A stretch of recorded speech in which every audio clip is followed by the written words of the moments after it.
السلام عليكم ورحمة الله تعالى وبركاته. halkaad iga daawanaysid waa Amin Official. Magacaygu waa Cabdiraxmaan. Fadlan channelka haddii aad ku cusub tahay subscribe saar si ay kuu soo gaaraan muuqaalada xiga. Muuqaalkan waxaan kaga sheekeyn doonaa magaalada Muqdisho waxaa ka bannaan fursado shaqo oo aad u tiro badan. Waxaan isku dayi doonaa fursadaha shaqo in step by step ama mid waliba aan gooni u sharaxo hadduu Alla idmo Ilaahay nafta nagu gaarsiiyo. Waxaan rajeynayaa in dhammaanteen aan ka wada faa'iideysan doono. Fadlan waxaan kaa codsanayaa channelka haddii aad ku cusub tahay subscribe inaad saarto si ay kuu soo gaaraan mar walba muuqaalada cusub. Muuqaalkan waxaan kaga sheekeyn doonaa wax loo yaqaan logistic micno ahaan waxaa la dhahaa in alaab laga soo qaado meel ayadoo la geynayo meel kale si loo ilaaliyo waqtiga ay qaadanayso iyo maxaa la dhahayay final consumer-ka qofka ugu dambeeya isticmaalaya in meesha ugu habbooneedna loogu geeyo. Logistic badanaa waxay khusaysaa waxaan dhahnaa oo kale af Soomaali saad ereyga waxaad dareemaysaa saad markii uu yahay in ay tahay in alaab ama sahay meel la geeyo ama meel laga soo qaado. Alaab haddii meel laga soo qaadayo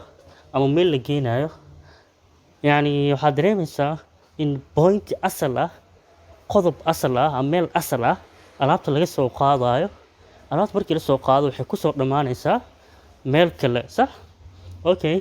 Intaas inta u dhaxayso waxaa lama huraan ah in la ilaaliyo waqtiga ugu habboon ee la geeyi karo meesha alaabta loo waday. Marka ereyga logistic badanaa waxay ka soo ikhtiraacantay ama ka imaaday oo aad u isticmaali jiray ama hadda aad u isticmaala ama laga keenaybo ciidamada militariga markii loo geynayo kale saadka, raashinka, hubka. Awalkeed hore meeshaas ayay ka soo ikhtiraacantay. Sagaashameeyadii ayuu ereygan soo shaac baxay oo soo caan baxay.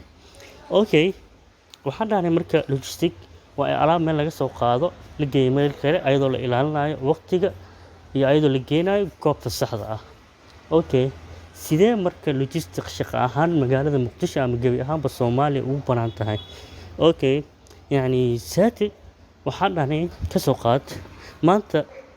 waxaad yeelan kartaa company logistic ah oo ku shaqeeya qaab service ah. Sidee ugu shaqeyn kartaa ka soo qaad?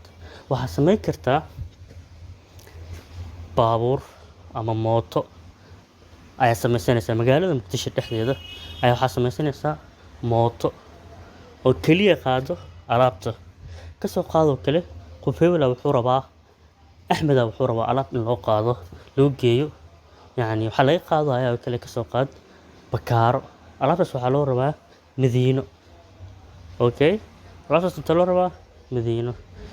Axmed asagii shaqo kale ku jiraa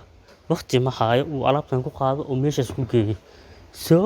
Marka adiga waxaad ka saacidi kartaa in alaabtaas Axmed aad u qaadid oo aad u geysid jaamac oo Madiino joogo oo alaabta loo rabay adigoo ilaalinaya waqtiga. Waayo magaalada Muqdisho waxaa aad iyo aad ugu soo badanaya dhammaanahan ganacsiyada online ama gebi ahaanba guud ahaan Soomaaliya dhaho waxaa aad ugu soo badanaya ganacsiga online-ka. Ayaga waxay u baahan yihiin dad alaab u qaadayo, alaabta maxaa la dhahayaa customer-ka u geynayo. Marka adiga meeshaas waxaa kaaga bannaan fursad ah inaad maxaa la dhahayay logistic ka samayso. Sidoo kale ka soo qaad waxaa jiro qolooyin heshiisyo la leh ama heshiis waxaa la geli kartaa contract waxaad la geli kartaa gaargooyada magaalada Muqdisho diyaaradaha travel agency aad samaysan kartaa ama qolooyinka travel agency ama qolooyinkan diyaaradaha naftirkooda ayaad la samayn kartaa xiriir. Ka soo qaadoo kale waxaad dhihi kartaa Turkish Airline ayaa waxay alaab ka soo qaadaa Turkiga. Waxay keentaa magaalada Muqdisho. Dhalinyaro badan ama ganacsato badan oo alaab Turkiga ka rabtaa jirto. Adiga dhalinyaradaas iyo ganacsatadaas waxaa u fududeynaysaa in alaabta aad Turkiga ugu soo qaado aad u keentid Soomaaliya. Adiga uu keenayo diyaarad ahaan diyaaradahan qaabka u isticmaalaysa maxaa waaye kg u xisaabinaya 1 kiilo 2 kiilo 3 kiilo 4 kiilo 5 kiilo 6 kiilo waa garasoo maahan yani qof waliba waxa wax ugu dhufanaya reedka wax ugu dhufanaysidna yani wuxuu ku beesgaraysan yahay marka aad diyaaradda joogno kg okay shaygan imise kg ku fadhiyaa alaabtan la keen imise kg waa ma 1 kg ya okay 1 kg waa ka soo qaad ala kg waxa ku dhufsanaysaa $6 على كي جي waxa ku dhufatay $6 okay $6 markii aad ku dhufatid soo adi yani wixii diyaarad ee commission ku leedahay waa taqaana wixii adi commission ku leedahay waa taqaana xafiisyada qarashaadka laga rabo waa taqaana faa'iido adi ku saaran waa taqaana waa garsamahan soo marka waxaad dareemaysaa meeshaas baahi badan oo xoogan inay ka jirto yani logisticada isgaarkoogaas waa garsamahan sidoo kale China ama wadan alaala wadanka ay Soomaalidu alaabta ka soo gadato Dubai China Turkey Malaysia waa afarta wadan ee badan Soomaalida adeeg ay ka soo gadato iyo Hindiya waa shanta wadan ee badan Soomaalidu ay adeeg ka soo gadato soo meel walba in xafiis ku yeelatid soo logistic diyaarad aad samaysid sidoo kale waxa sameyn kartaa shipment adigoo alaabtaas yani ugu soo qaadaysid container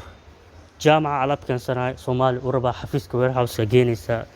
okay warehouse markaa geysid Axmed imaanay alaabtu xafiisku keenay alaabta saan markaa ku aruurinaysa hal container jaarinaysa container ka jaartid qofwaliba CPN container ka qaatay ee trip aysa commission-kaaga iyo waxaad ableeda service ahaan aad aqbatay waa ka dhaadhacsanaysa wixii container uu ka rabno waa ka jaraysa wixii warehouse oo laga rabo waa ka jaraysa adina waxa meesha faa'iido ku leedahay waa ka reebinaysa soo marka waxa dareemaysaa in meeshaas ay kaaga muuqato fursad aad iyo aad u weyn marka in la hirgeliyo ayaa waxa u baahan tahay procedures nidaamyo tiro badan oo yani inaad leedahay okay qodob istaxaad waxaa isla leeyahay waa mid u fudud kana fudud yani inaad awsan gaadiyaadan abiib yani kabaabiltaan u lahayn oo aadan dalka dibadda aadan u bixi karin oo alaab dibadda aadan ka keeni karin oo aad kaliya aad tahay owner yar ama qof yar aad tahay waxaa samayn kartaa oo kale in magaalooyinka Muqdisho qolooyinkan maandeeq ayer ajirta sax ayaga contract heshiis la galaysa waxa leedahay niyow anima qoladaas ahay noocaas ahay service ka ina qabto magaalooyinka Sahara alaab laga soo qaado alaab in la iigeeyo waa garasmaan soo aad marka magaalo walba xasideesa qof oo aad yani commission-kiisa siinaysid oo aad heshiisniyo alaabtaas magaaladaas markii soo gaarto alaabtaas ii qabo qof hebel ku wareeji waa garasmaan macnaha sidaas samay kartaa okay yani waxa dareemaysaa marka in la shaqadan logisticada yani wali dalka yani way jiraan company hadda laakiin boqolkiiba ma la dhihi karo yani fursadahaasi waa fursadaha ugu badan ee dhalinteena Soomaaliyeed maanta ka faa'iideysan karo qaasatan ardayda economics-ka waxaan leeyahay ama ardayda IT ku takhasustay ama ardayda kombiyuutarada ku takhasusay yani waxaan leeyahay يعني كفائدة وانا فرصة كوبنا سيدا كل حاجة فائدة كر قف والبو هم وله دكتور أهاو إنجنير أهاو قف والبو ما أنت هم وله إنفل يا جماعة سيجا وصقله وانا يعني وحيابه وقفود سيرفيسيد وقفود اللي قبكر هذا العقل جسم ما يكره وحب هانت هاي هذه قاب جارد هاي هذه قاب موت هاي هذه قاب باور هاي هذه قاب يعني بط أنت بوحب هانت هاي time consuming أو money consuming إن وقت أكون بحسد لكن أكون بحسد لكن the best and easiest way وإن locally أكون بلاودا مقالة أجوكتيد يعني delivery أكون سميسا بيس مقايدة أنا لحريتيد أداتني بيس يعني ده بيس صدر بنا صح delivery وبهاي قفوا كريس إنه صعنت لوجينا يعني باهية بدن أمانه والبسوا كريس شركة هنا الحرير ثاني كمبينين بس delivery بس مثلا هوا سمنا أيها دليل الموتونا دليل أوكي لكن هذه أصلاً هذا كعابي كرودي كونتراكت نالسي عتيد إنه أنا قولين كساهي قابس أو شقيا أنا بترى أنت قال أنت كيا إنه هالشيء اللي نصيح هذا الربع أقول لك كرت بكرته مركوا وحيابه وكفوا تيات كيف اللي سكرتان مركوا حصل هاي يعني وح الله لو في سؤال كبتيت قيبت كومنتي يقول si aan kaaga soo jawaabo waana yacni waxyaabo badan aad ka faa'iidaysan kartid. Fadlan channelkaas aad ku subscribe subscribe saar si ay kuu soo gaaraan muuqaalada xiga insha Allah. Waxaan rajeynayaa in wax badan aad ka faa'iiday hadduu Alle idmo.